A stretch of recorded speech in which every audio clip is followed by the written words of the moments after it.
හරි අපි එහෙනම් ඉස්සෙල්ලාම ඇඩ්වාන්ස් ට්‍රේනින් 10 පේපර් එක ගමු.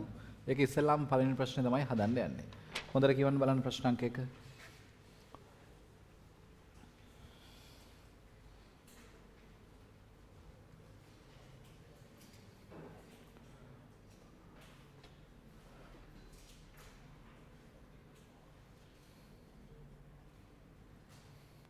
ඉස්සෙල්ලා දැන් මේක දැන් වැඩ කරපු ළමයි මාත් එක්ක දන්නවා මේක කලින් කරලා එන පේපර් එකක් නෙමෙයි මේක මාත් එක්කම මේ වෙලාවෙ ඉඳගෙන හදන්න තමයි තියෙන්නේ පේපර් එක.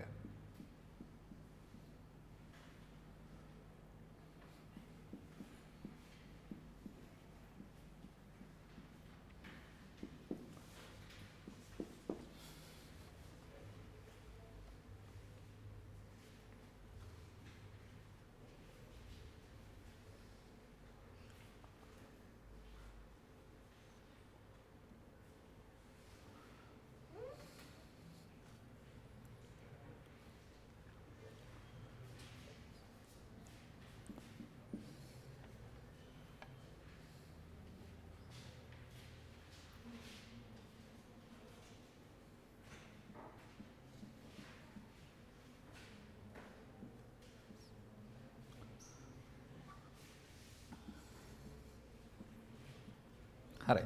බලන්න මේ ගාන කියලා තියෙන්නේ මෙන්න මෙහෙමයි. කිලෝග්‍රෑම් 6ක භාරයක් බිමක් මත නිදහසේ තබා ඇති අතර ඊට සම්බන්ධ කළ තන්තුවක් රූපයේ දැක්වෙන පරිදි කම්බි දෙකක් මතින් යවා නිදහස් කෙලවර 4 කිලෝග්‍රෑම් භාරයකට සම්බන්ධ කර ඇත්තේ ඒ නිදහස එල්ලා පවතින පරිදි ලෙසය. දැන් මෙම කිලෝග්‍රෑම් 4 භාරය කවර කෝණයකින් නොසවා නිදහස් කළ විට කිලෝග්‍රෑම් 6 භාරය බිමෙන් ඉහළට යන්තමින් එසවේද කියලා අපෙන් අහලා තියෙනවා. හරි. එහෙනම් මේ බලා ගන්නකො. දැන් මේක හොඳ ගානක්. මෙහෙම තිරස් පෘෂ්ඨයක් උඩ කිලෝග්‍රෑම් 6ක ස්කන්ධයක් තියලා මෙයාට තන්තුවක් සම්බන්ධ කරලා කප්පි දෙකක් තුලින් යවලා වස්තුවක් එලලා තියෙනවා කිලෝග්‍රෑම් 4ක ස්කන්ධයක්. හරිද? ඊට පස්සේ දැන් මෙහෙම තියෙද්දි ඇත්තටම ගත්තොත් මෙයා පල්ලෙහා වැදිලාමනේ තියෙන්නේ. ඊට පස්සේ අපිට කියනවා මේ කිලෝග්‍රෑම් 4 ස්කන්ධය මෙන්න මේ පැත්තට මෙහෙම උස්සලා අතහරිනවලු. උස්සලා අතහරිනවා කියලා කියන්නේ මෙයා ආයෙ පැද්දීගෙන එන්නේ මේ වෘත්ත චලිතයනේ. එතකොට මේක මොන වෘත්ත චලිතයකද ගමන් කරන්නේ? සිරස් වෘත්ත චලිතයක යන්නේ. එතකොට අපි දැනගන්න ඕනේ දේ තමයි අපෙන් අහන්නේ මේ ප්‍රශ්නේ. මෙහෙම පැත්තකට උස්සලා අතාරෙද්දී කිලෝග්‍රෑම් 6 ස්කන්ධය යන්තමින් ඉහළට එසවීම සඳහා තේරෙනවද? කිලෝග්‍රෑම් 6 යන්තමින් ඉහළට එසවෙන්න නම් කොච්චර කෝණයකින් ආනත කරලා අතාරින්න ඕනද කියලා තමයි අපෙන් අහන්නේ. හරි. එහෙනම් මේක මතක් කරන්න මෙන්න මේ තියරි පොයින්ට් එක. තන්තුර ලබා ගන්න පුළුවන් උපරිමාදතිය තියෙන්නේ අනිවාර්යයෙන්ම සිරස් වෘත්ත චලිතයේ ඒ කියන්නේ vertical circular motion එක කියද්දි කොහෙදීද? 15ම ලක්ෂයේදී. එහෙනම් 15ම ලක්ෂයට එද්දී මෙයාට ආදතිය උපරිම හම් වෙන හින්දා මෙයාව යන්තමින් උඩට උස්සලා ගත්තා නම් හරි නේද? ඒකනේ අපෙන් අහන්නේ. ඇත්තනම කෝණයක් ආනත කරලා අතාරිද්දී පැද්දීගෙන එද්දී මෙයා උඩට එස්සෙන්න නම් කොච්චර කෝණයකින් ආනත කරන්න ඕනද කියලා අහලා තියෙන්නේ. හරි. එහෙනම් අපි ගාන හදන්න ඕනේ මෙතෙන්ට අනිවාර්යෙන්ම. බලන්න මේක සිරස් වෘත්ත චලිතයේ ගානක් තියෙන මෙතෙන්දී ප්‍රවේගය මම ලකුණු කරන්නම් v කියලා.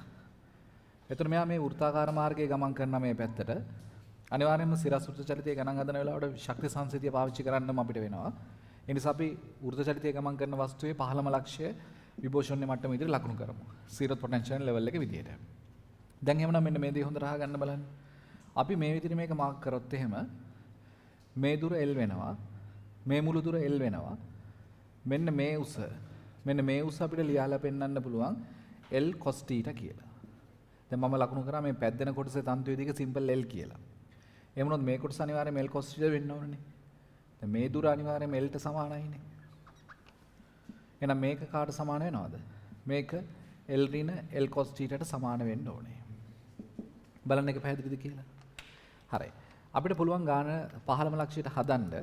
එතකොට එතන අපි ලකුණු කරගත්තොත් මෙයා කිලෝග්‍රෑම් 4ක් නිසා මෙයාගේ බර ලකුණු කරලා පෙන්වන්න පුළුවන් නිව්ටන් 40යි. ඊට අමතරව මේකේ ආතතිය ලකුණු කරලා පෙන්වන්න පුළුවන් කැපිටල් T කියලා. එහෙනම් මෙයා උඩට එස්සෙන්න අවම අවශ්‍යතාවය මොකක්ද? ඉස්සීම සඳහා අවම අවශ්‍යතාවය වෙන්නේ මේ තන්තු ආතතිය අඩුම තරමේ බරටවත් සමාන වෙන්න ඕනේ. එහෙනම් එයා සමතුලිතතාවයට තමයි අපිට එතෙන්ට ගාන හදන්න තියෙන්නේ.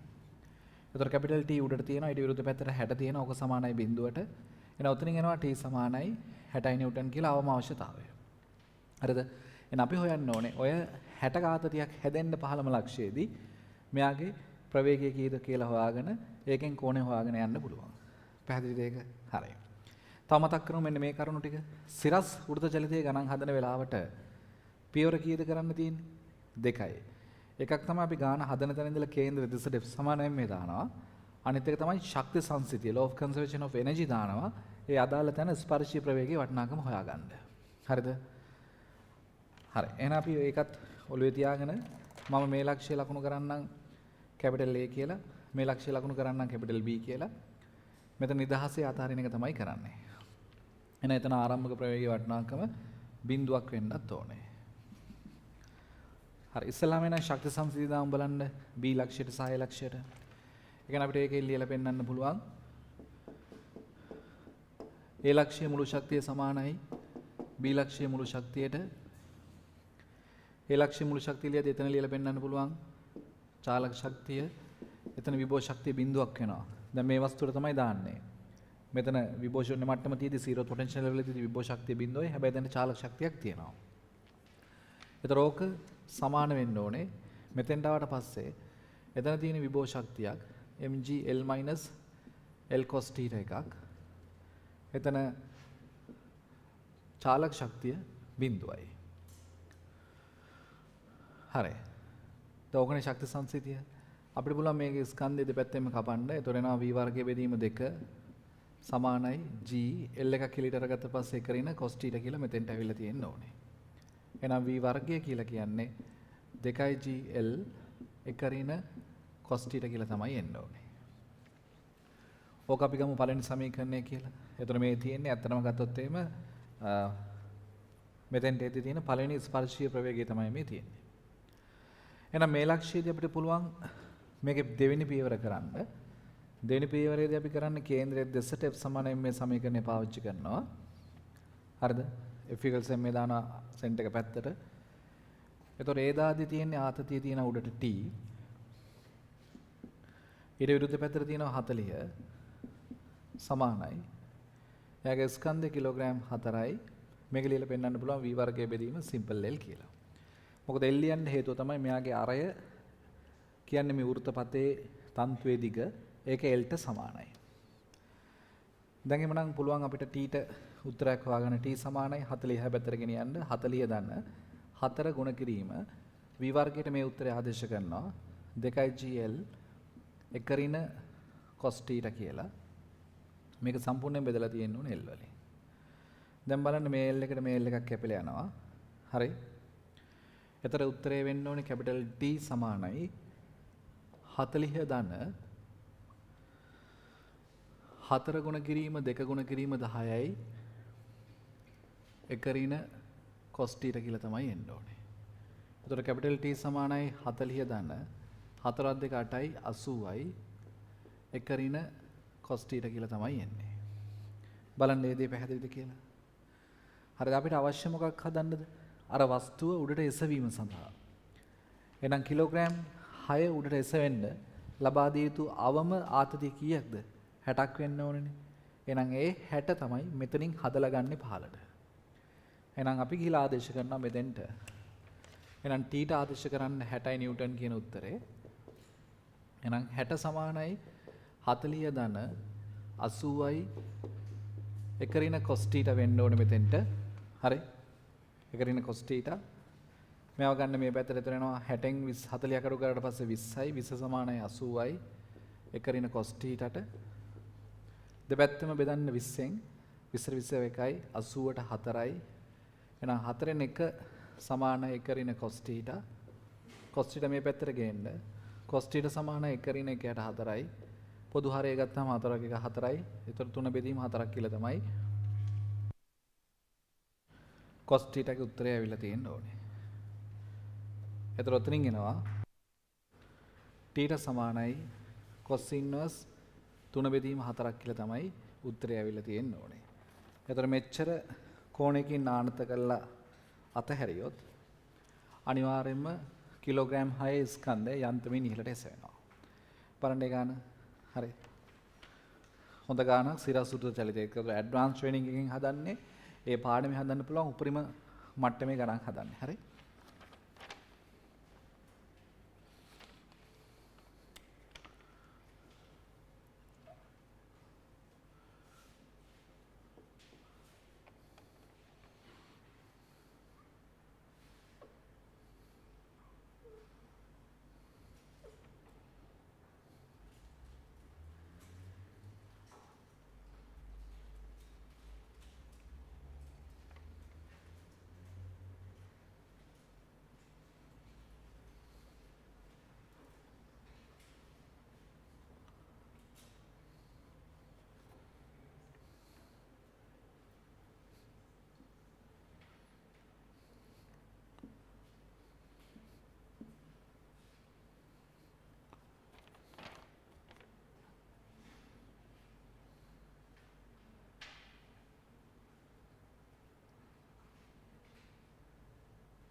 හරි. ඊට පස්සේ අපි හදමු ප්‍රශ්නාංක 2. හරි. දැන් දෙවෙනි එක කියවන්න බලන්න හොඳට පැහැදිලිව. ප්‍රශ්නාංක 2.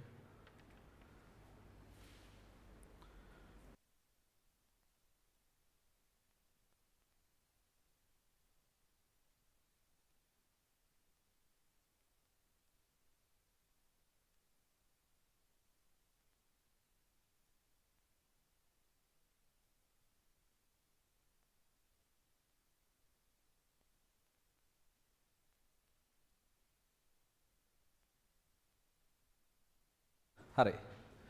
බලන්න මේ ප්‍රශ්නේ හොඳට පැහැදිලිව තේරෙනවද කියලා. හරි. බලන්න ප්‍රශ්නාංක 2. දැන් මෙහෙම ලොකු රූප සරණක් තිබ්බට එහෙම බය වෙන්න එපා. හරිද? ගාන හදන්න තියෙන තැනදී ගාන හදන්න. දැන් මේ තියෙන්නේ සිරස් වෘත්ත චලිතය. කියන්නේ අපි වෘත්ත චලිතය ඉවර කරලා දැන් භ්‍රමණ චලිතයත් කරගෙන ගියා. සති දෙකකට මේ වැඩ ටික නැවැත්තුවාට ද්‍රව ස්ථිතියත් පටන් ගන්න තියෙන. එතකොට ඇඩ්වාන්ස් ට්‍රේනින් එකයි, මෙමරි රිකෝල් එකයි, මම පන්තියේ හදන ගණනොයි ඔය ඔක්කොම එකතු වුණාම ළමයෙකුට සම්පූර්ණයෙන්ම පාඩමක් ආයේ නිර්මාණය වෙලා ඉවරයි. හරිද? එතකොට මේ එක ප්‍රශ්නයක්වත් ඔයාලට කලින් එක තැනකදීවත් මම පාවිච්චි කරපු ප්‍රශ්න නෙමෙයි තියෙන්නේ. ඒ කියන්නේ පේපර් එකකවත් දුන්න ප්‍රශ්න, ටියුට් එකකවත් දුන්න ප්‍රශ්න නෙමෙයි තියෙන්නේ. හරි? අලුත්ම ප්‍රශ්න වලින් තමයි වැඩේ යන්නේ. බලන්න ගාන කියලා තියෙන මෙහෙමයි. කුඩා M ස්කන්ධයක් සහිත අවලම්බ බෝලයක් දිග සිම්පල් එල්ලෙන සැහැල්ලු අවිතන තන්තුවක් මගින් ටීට ආනත සුමට තලයක් මත වෘත්තාකාර මාර්ගයක කැරකීම සිදු කරයි. සිම්පල් M සමානයි 3 කිලෝග්‍රෑම්, L සමානයි 0.75 මීටර, ටීට සමානයි 37යි අංශක වේ. යම් ඔමෙගා කෝණික ප්‍රවේගයකින් කැරකෙන අවස්ථාවකදී පහළම ලක්ෂයේදී ඇතිවන ආතතිය 274 නිව්ටන් වේ. G සමානයි 10 මිශ්‍රණ දෙකක් ලෙස සලකන්න පහතම ලක්ෂයේදී බෝලයේ ප්‍රවේගය වන්නේ. හරි මේ බලන්න ළමයි. දැන් අපි මේක ගත්තොත් දැන් මෙන්න මේකනේ ත්‍රිමාන රූප සටහන. මෙන්න මේ පෘෂ්ඨයේ මේ සර්ෆස් එක ආනතව තියෙනවා තිරසට ආනත වෙලා. ඒතර ඒකේ තන්තුවක් තියෙනවා L කියන තන්තුවකින් ගැට ගහගත්ත වස්තුවක් ඔමේගා කෝණික ප්‍රවේගයකින් මේකේ කැරකෙන ගමන් තමයි මෙහෙම ගමන් කිරීම කරන්නේ.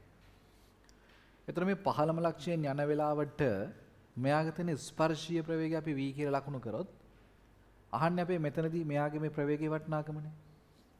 හැබැයි අපි මේකේ තේරුම් ගන්න ඕන දෙයක් තමයි මෙන්න මේ කතාව. දැන් ත්‍රිමානව රූප සටහනේ බල ලකුණු කරොත් තන්තුවේ ආතතිය අපිට මේ පැත්තට ලකුණු කරන්න පුළුවන්. බර සිරස්ව පහළට තියනවා කියලා ලකුණු කරලා පෙන්වන්න පුළුවන්. අභිලම්බ ප්‍රතික්‍රියාව තියෙන ආනත් තලයෙන් එළියට මෙහෙමනේ. ඒ කියන්නේ අපි ලකුණු කරොත් මෙන්න මේ පැත්තට අපි ලකුණු කරන්න වෙන්නේ. අභිලම්බ ප්‍රතික්‍රියාව. හරිද? ඒක මේකට ලම්බක වෙන්න තියෙන්නේ. ඒතර තන්තුව මෙහෙම තිබිලා අභිලම්බ ප්‍රතික්‍රියාව ලම්බක මෙහෙම තිබිලා බර පහළට තියෙද්දි ස්පර්ශකය ඔස්සේ තමයි වී යන්නේ. ඒතර එහෙම ලකුණු කරාම සමහර විටක පැහැදිලි නෑ රූප සටහන. ඒ නිසා මම මේකේ ගාන හදන්න ලේසියෙන්න පැතිකඩයක් පැත්තෙන් බලද්දි වස්තුව පේන විදිය තමයි මේ ඇඳලා තියෙන්නේ. හරිද? ඒතර පැත්තෙන් බලද්දි මේ තියෙන ආනත තලය ආනත තලයට සමාන්තරව තමයි තන්තුව තියෙන්නේ. ඒ ආනත තලයට ලම්බක වෙන්න තමයි අභිලම්බ ප්‍රතික්‍රියාව තියෙන්නේ. පහළට තමයි බර තියෙන්නේ. කෝණය අංශක 37ක් කියලා අපිට ගාන කියලා තියෙනවා. ඒතර දැන් මෙයා මේකේ තලය ඇතුළට තමයි යන්නේ.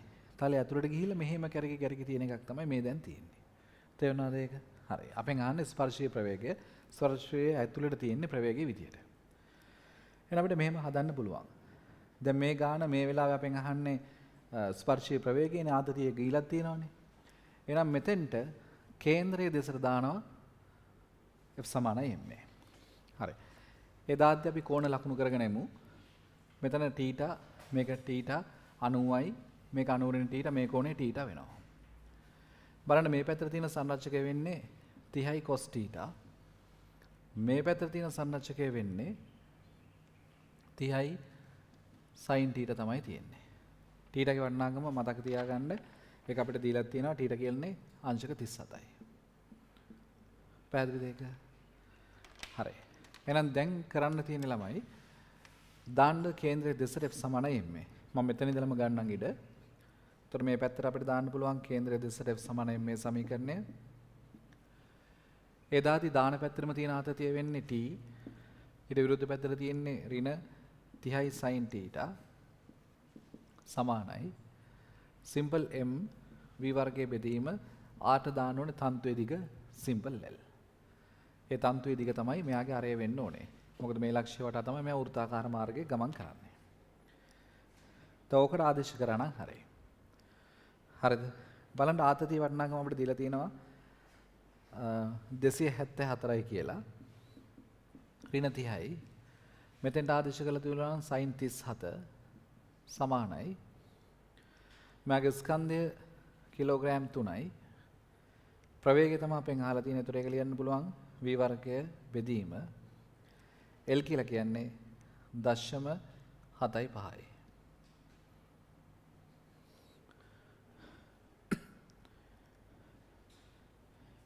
බලන්න මේ වැඩේ පැහැදිලිව තේරෙනවද කියලා. 0.75යි. හරි. දැන් ආදේශ කරන්න මේකට sin 37 උත්තරේ මම දෙන්නම්. sin 37යි කියලා කියන්නේ 0.64යි 3යි 5යි. 0.64යි 3යි 5යි. එහෙනම් අපි ඒක ආදේශ කරමු. එතකොට 274 ඍණ 30 ගුණ කිරීම sin 37 කියලා කියන්නේ 0.64යි 3යි 5 හරි සමානයි 3v වර්ගය බෙදීම 0.75ක් තමයි එන්න ඕනේ. ඕකෙන් අපි සුළු කරලා බැලුවට පස්සේ ළමයි v වර්ගයේ උත්තරය ආසන්න වෙනවා 64ක් කියලා. 63 දශම ගාණක් එන්නේ 63.67ක් විතර. ඒතොර ඒකේ උත්තරය ආසන්නව 64ක් තමයි v වර්ගයට එන්නේ.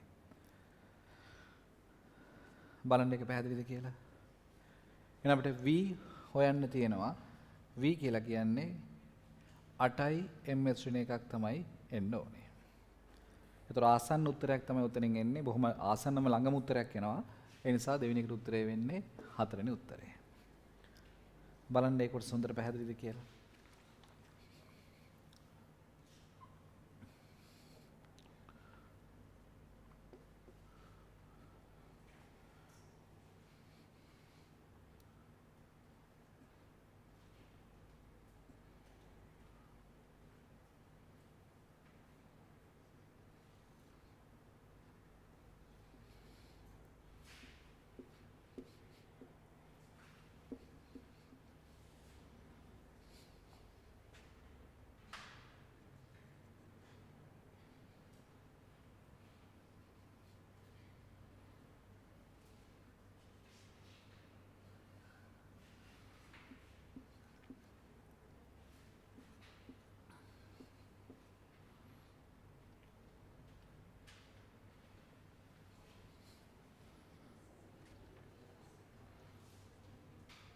හරි. ඒක හදලා ඉවරනාට පස්සේ අපි හදමු ප්‍රශ්න අංක 3. හරි. කියවන්න බලන්න ප්‍රශ්න අංක 3.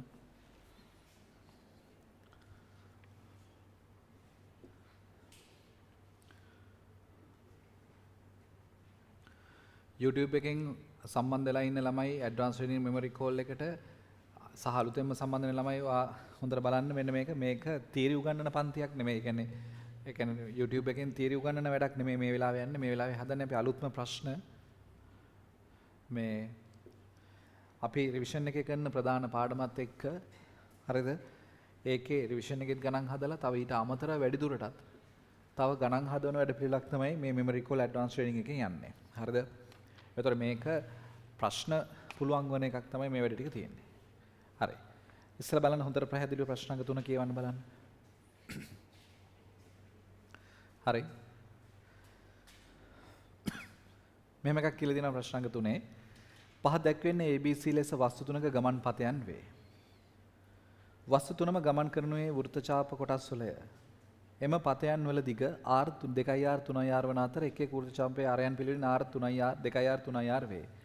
අවස්ථා තුනෙහි කෝණික විස්ථාපන පිළිබඳ ප්‍රකාශ වන්නේ කුමක්ද? හරි. එහෙනම් මේ බලා ගන්නකො. කෝණික විස්ථාපනයයි චාපකණ්ඩයේ දිග අතර සම්බන්ධතාවය S සමානයි RT කියන සමීකරණයෙන් අපිට ගන්න පුළුවන්. ඒතර ඇත්තටම මේ තියෙන්නේ රේඩියන් එකක අර්ථ දැක්වීම නේද තියෙන්නේ. රේඩියන් එකක් අර්ථ දක්වන්නේ කොහොමද? අරයට සමාන චාපකණ්ඩයක් ආපාතනය කරාට පස්සේ ඒ ආපාතන කෝණය කීයක් කියලාද කියන්නේ? රේඩියන් එකක් කියලා කියන්නේ. එහෙනම් මේ හැම එකෙම වාට හොඳටම පැහැදිලි බලන්න හැම එකෙම අරයන් සමානයි. එහෙනම් අපි θ කියන එක නා උක්ත කරගත්තොත් S බෙදීම R කියලා ගන්න පුළුවන්. නිකන් ආදේශ කරන්න බලන්න. θ සමානයි ආක් ලෙන්ත් එකේ දිග චාපකණ්ඩයේ දිග R බෙදීම R. එහෙනම් θ සමාන 1යි රේඩියන් කියලා එන්න ඕනේ. මේකත් එහෙමයි. බීටා කියන එකවත් මේ සමීකරණයට ආදේශ කරොත් චාපකණ්ඩය දිග 2r. බෙදීම 2r කියලා එන්නේ. එතකොට බීටාගේ උත්තරේ කීයද? ඒත් 1 රේඩියන් කියලා එන්න ඕනේ. ඊට පස්සේ ඇල්ෆාට අපි ගිහිල්ලා බැලුවොත් ඒකත් චාපකණ්ඩය දිග 3r. බෙදීම 3r කියලා එන්නේ. එතකොටත් එන්නේ රේඩියන් 1ක් කියලා තමයි එන්නේ. බලන්න පැහැදිලිද කියලා ඒ වැඩේ? හරි. එතකොට තීටා බීටා ඇල්ෆා තුනම අනිවාර්යයෙන්ම සමාන වෙනවා. ඔක හොඳට මතක් කරන්න මේ තියෙන්නේ රේඩියන් එකක අර්ථ දැක්වීමම තමයි. හරි. ඒ කියන්නේ අපිට උතන කෙලින්ම කියන්න පුළුවන් තීටා කියන කෙනා බීටාට සමානයි ඒකම ඇල්ෆාට සමානයි කියලා. ඒ කියන්නේ අනිවාර්යයෙන්ම තුන්වෙනි එකට උත්තරේ වෙන්න ඕනේ හතරවෙනි උත්තරේ. බලන්න මේ කොටස හොඳට පැහැදිලිද කියලා.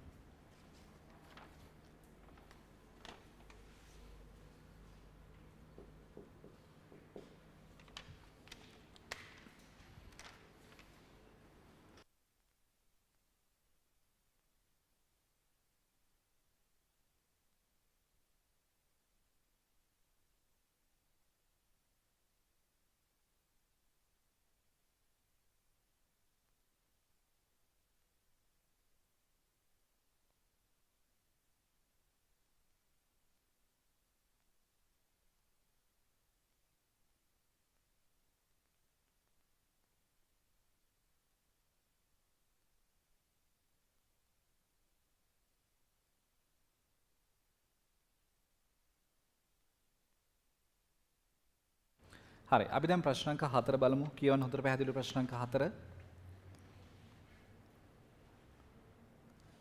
හරි. වෛද්‍ය රසායනාගාරයක භාවිතා වන කේන්ද්‍ර අපසාරකයක් 3600යි RPM. RPM කියලා කියන්නේ මොකක්ද? Revolution per minute. මිනිත්තුවකට කරගෙන වට ගණන. ඒකාකාර ශීඝ්‍රතාවයකින් භ්‍රමණය වෙමින් තිබියදී ස්විච්චය නිවා දමන ලදී. නිශ්චලතාවයට පැමිණීමට පෙර කේන්ද්‍ර අපසාරකයේ පූර්ණවට 50ක් කැරකුණි නම් බලන්න නිශ්චලතාවයට පැමිණීමට පෙර පූර්ණවට 50ක් කැරගෙනවා කියලා දීලා තියෙනවා. ඒ ලක් වූ කෝණික මන්දනය වන්නේ කුමක්ද කියලා තමයි අපෙන් අහන්නේ. හරි. මෙන්න මේ දේ හොඳට තේරුම් ගන්න. RPM වටිනාකමක් දුන්නාම RPM වටිනාකමයි කෝණික ප්‍රවේගයයි අතර සම්බන්ධතාවය දක්වන සමීකරණයක් අපි ගාව තියෙනවා 25 RPM බෙදීම 60ක් කියලා. ඒ කියන්නේ සිලබස් එකේම කෝණික ප්‍රවේගය ලියන්න පුළුවන් ක්‍රම තියෙන්නේ කීයද? 5යි. ඒ පහෙන් එකක් තමයි RPM එකත් එක්ක කෝණික ප්‍රවේගයේ සම්බන්ධතාවය. දැන් දැනට මේකේ කියනවානේ මෙයා කේන්ද්‍ර අපසාරකයේ මෙච්චර කෝණික ප්‍රවේගයකින් කැරකි ඉන්නේ කියලා. එහෙනම් අපි ඒකට ආදේශ කරන්න වෙනවනේ මේක. ඒක අපි ආරම්භක කෝණික ප්‍රවේගය ඔමේගා 1 කියලා හිතමු. ඒතකොට 25 RPM ට දාන්න ඕනේ 3600 බෙදීම 60ක් කියලා ආරම්භක කෝණික ප්‍රවේගය හොයාගන්න ඕනේ. ඒතකොට බලන්න මේ බිඳුවට මේ බිඳුව කැපිලා යනවා. 6ට 6 එකයි. මෙතන එනවා 6 වරක් 6 36. ඒ කියන්නේ 60ක් කියලා. එහෙනම් ආරම්භක කෝණික ප්‍රවේගය එන්න ඕනේ 120යි 5 radians per seconds කියලා තමයි එන්න ඕනේ. බලන්න මේ වැඩේ පැහැදිලිද කියලා. ඒතකොට දැනට මෙයා කැරකි ඉන්න කෝණික ප්‍රවේගය තමයි මේ තියෙන්නේ. හරි. ඊට පස්සේ මේක ස්විච් එක ඕෆ් කරනවාලු. ඕෆ් කරාම අනිවාර්යයෙන්ම මේකට හම් වෙන ශක්තිය විද්‍යුත් ශක්තිය නැති වෙන නිසා මෙයා ඒකාකාර කෝණික මන්දනයක් යටතේ නිශ්චලතාවයට පත් වෙන එකන වෙන්නේ.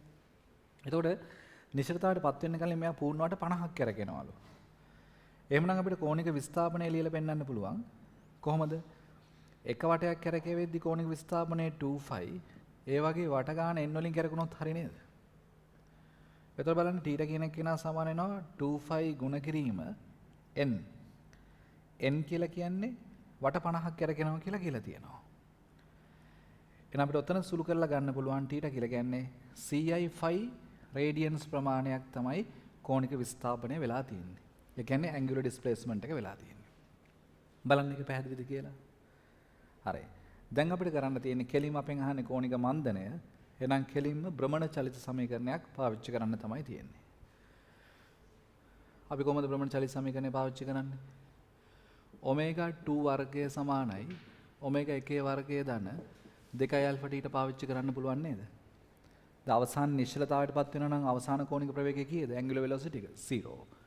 ඔමේගා 2 ට දාන්න ඕනේ බිඳුව. දාන්න බලන්න එමනම්. එතකොට නිශ්චලතාවයට එනවා නම් මෙයයි කෝණික ප්‍රවේගයේ බිඳුවයි. ආරම්භක කෝණික ප්‍රවේගයට අපි දානවා 120යි 5 ඒකේ පූර්ණ වර්ගය ධන 2යි ඇල්ෆා කෝණික විස්ථාපනයට දාන්න ඕනේ CI 5 කියලා තමයි ආදේශ කරන්න ඕනේ. හරි. එතකොට එනවා බිඳුව සමානයි 120 වර්ගයක් කියලා මෙතෙන් දෙන්න ඕනේ. 120 වර්ගය ගුණ කිරීම 5 වර්ගය ධන 200යි ඇල්ෆා 5 කියලා තමයි එන්නේ. සමීකරණයම අපි 5 වලින් ඉස්සලා බෙදලා මෙතන 5 එකක් කැපෙලා යනවා. මෙතන 5 වර්ගයෙන් 5 එකක් කැපෙන්නේ. මේ පදේ මෙහෙට දාන්න. මෙයා මෙහෙට දාන්න. එතකොට එනවා අපි ඉස්සලා ඇල්ෆා ලියමු. එතකොට එනවා 120 වර්ගයක් කියලා.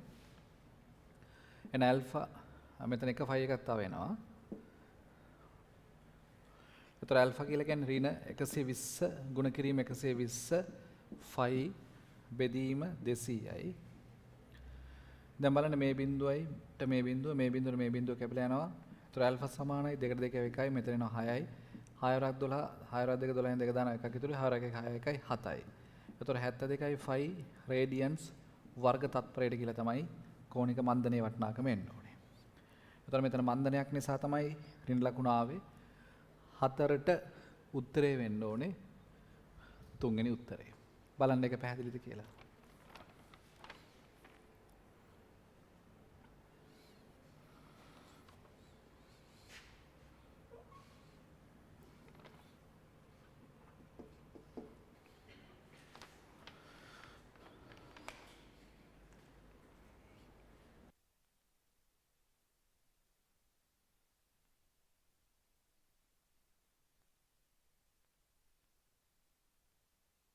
හරි. බලන්න ඊට පස්සේ ප්‍රශ්නාංක 5 කියවන්න බලන්න. ප්‍රශ්නාංක 5 හොඳට පැහැදිලිව.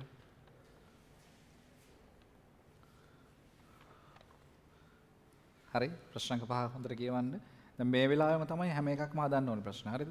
ඒතර හැම අපි සතියකම මේ වගේ පේපර්ස් දෙකක් YouTube එකෙන් අපි හදාගෙන යනවා. මුළු සිලබස් එකම මුලින් ඉඳලා ආයකට මතක් වෙනවා. හරි. බලන්න මේක කියන්නේ මෙහෙමයි. අරයන් පිළිවෙලින් R1 සහ R2 වන වෘත්තාකාර පතයන් දෙකක් ඔස්සේ ස්කන්ධයන් සිම්පල් M1 සහ M2 වන මෝටර රථ දෙකක් ගමන් කරයි. මෙම රථයන් දෙකම Tamanගේ පතේ සම්පූර්ණ වටයක් ගමන් කිරීමට ගන්නා කාලය එක සමාන වේ. පළමු රථය හා දෙවන රථය අතර කෝණික ප්‍රවේගයන් අතර අනුපාතය. හරි. හරි ලේසි. එහෙනම් මේවයි කරන්න තියෙන්නේ. දැන් අපි ගත්තොත් දැන් මේක හිතන්නකෝ. කෝණික ප්‍රවේගයක් කියලා කියන්නේ කෝණික විස්ථාපනය බෙදීම කාලෙටනේ. එතකොට සම්පූර්ණ වටයක් ගමන් කරනවා කියලා කියන්නේ අනිවාර්යයෙන්ම කෝණික විස්ථාපන ඇන්ගුලර් ඩිස්ප්ලේස්මන්ට් එක කීයද? 2π නේ වෙන්න ඕනේ. එයාගේ අරය මොකක් වුණා? හරිද? එහෙනම් අපිට මෙන්න මෙහෙම කියන්න පුළුවන්. පළවෙනි කෙනාගේ කෝණික ප්‍රවේගය ඔමේගා 1 වුණොත් 2π බෙදීම t. ඔක එක. දෙවෙනි කෙනාගෙත් අපි ගත්තොත් ඔමේගා 2 ඒකත් එන්නේ 2π බෙදීම t-මයි. ඇයි එකම කෝණික විස්ථාපනයක් නේ පූර්ණ වටයක් යනවා කියලා කියන්නේ. දැන් මෙහෙම වටයක් ගියා කියලා කියන්නේ මෙතනින් පටන් ගත්තොත් එයා ආපාතනය කරන්නේ සම්පූර්ණයෙන්ම 2π කෝණයක්. තේරෙනවද? ඒතර ඒකට ගත වෙන කාල සමානයිලු. එහෙනම් අපිට මේ සමීකරණ දෙක බෙදලා පෙන්වන්න පුළුවන්. බෙදන්න දැන් දෙයක්වත් නැහැ. කෙලින්ම එතකොට එනවා ඔමේගා 1 බෙදීම ඔමේගා 2 කියලා කියන්නේ එකට එකයි. ඒ නිසා අනිවාර්යයෙන්ම උත්තරේ වෙන්න ඕනේ 3 වෙනි උත්තරේ. හරිද? අරයන් වෙනස් වෙනවා කියලා කියන්නේ මේ අනිවාර්යයෙන්ම මේ දෙන්න ගමන් කරන වේග වෙනස්. හැබැයි කෝණික විස්ථාපන දෙන්නගේ සමානයි. මොකද එක වටයක් කියන්නේ 2π කෝණයක් තමයි ගමන් කරන්නේ. ඒතර ඒ සඳහා ගත වෙච්ච කාල දෙන්නගෙම සමානයි කියන්නේ කෝණික ප්‍රවේග සමානයි කියන එක තමයි.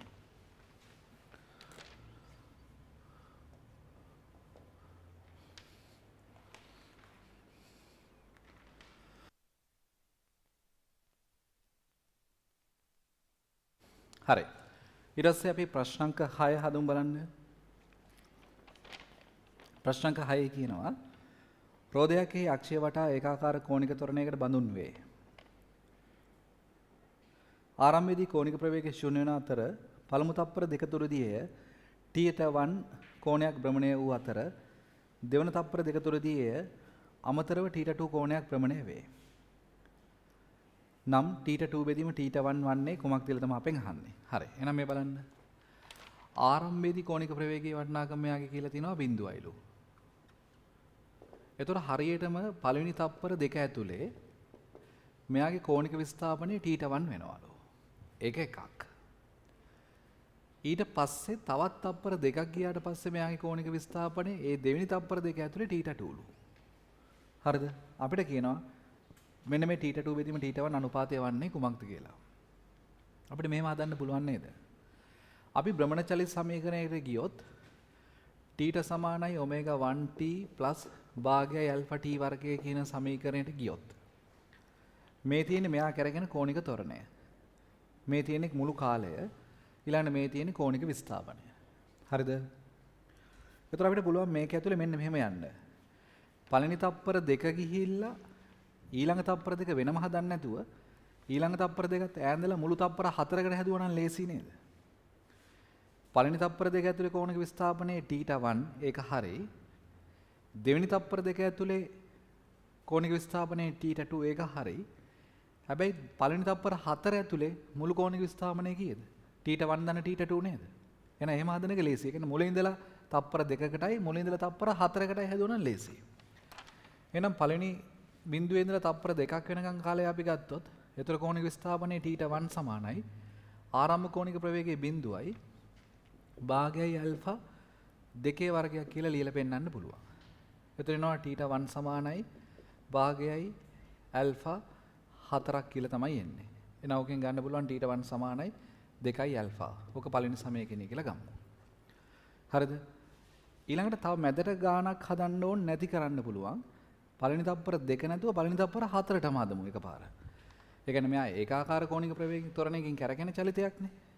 එහෙනම් බිඳුවේ සිට 4යි තප්පර වෙනකන් අපි ආය ගාණ හදනවා. එතකොට මේ සමීකරණයම තමයි දාන්නේ.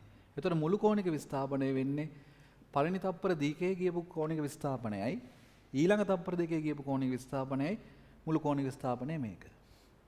එතකොට ඕක සමාන වෙන්න ඕනේ ආරම්භ කෝණික ප්‍රවේගයේ බිඳුවයි ධන භාගය ගුණ කිරීම ඇල්ෆා ගුණ කිරීම 4 වර්ගයක් කියලා තමයි එන්නේ. ඒ පටන් ගත්ත වෙලාවෙ ඉඳලා ගියපු මුළු කාලේ තප්පර 4ක් එතකොට. එතකොට බලන්න සුළු කරන්න θ1 ධන θ2 සමානයි භාගයයි ඇල්ෆා ගුණ කිරීම 16යි. දෙකට දෙකේව එකයි මෙතෙන් එන්නේ 8යි. එතකොට එතනින් එනවා θ1 ධන θ2 සමානයි 8යි ඇල්ෆා. ඕක දෙවෙනි සමීකරණය වෙනවා. දැන් අපෙන් අහන්නේ අනුපාතයක්. හොඳම දේ තමයි සමීකරණ දෙක බෙදන එක. පැහැදිලි නේද මේ ප්‍රශ්නේ? හදපු විදිය දෙවෙනි අවස්ථාව. ඒතර ඔය කෙටි ක්‍රම වලින් අනිවාර්යයෙන්ම ගාන හදන්න ඕනේ. ඒතර අපිට පුළුවන් පළවෙනි එක්කෙනා දෙවෙනි එක්කෙනාගෙන් බෙදන්න. ඒතර එනවා θ1 බෙදීම θ1 θ2 සමානයි 2යි ඇල්ෆා බෙදීම 8යි ඇල්ෆා. මේකට මේක කැපලා යනවා. උත්තරය වෙලා තියෙනවනේ දෙකට දෙකේව 1යි 8 දෙකේව 4යි. θ1 බෙදීම θ1 θ2 සමානයි 1ට 4යි.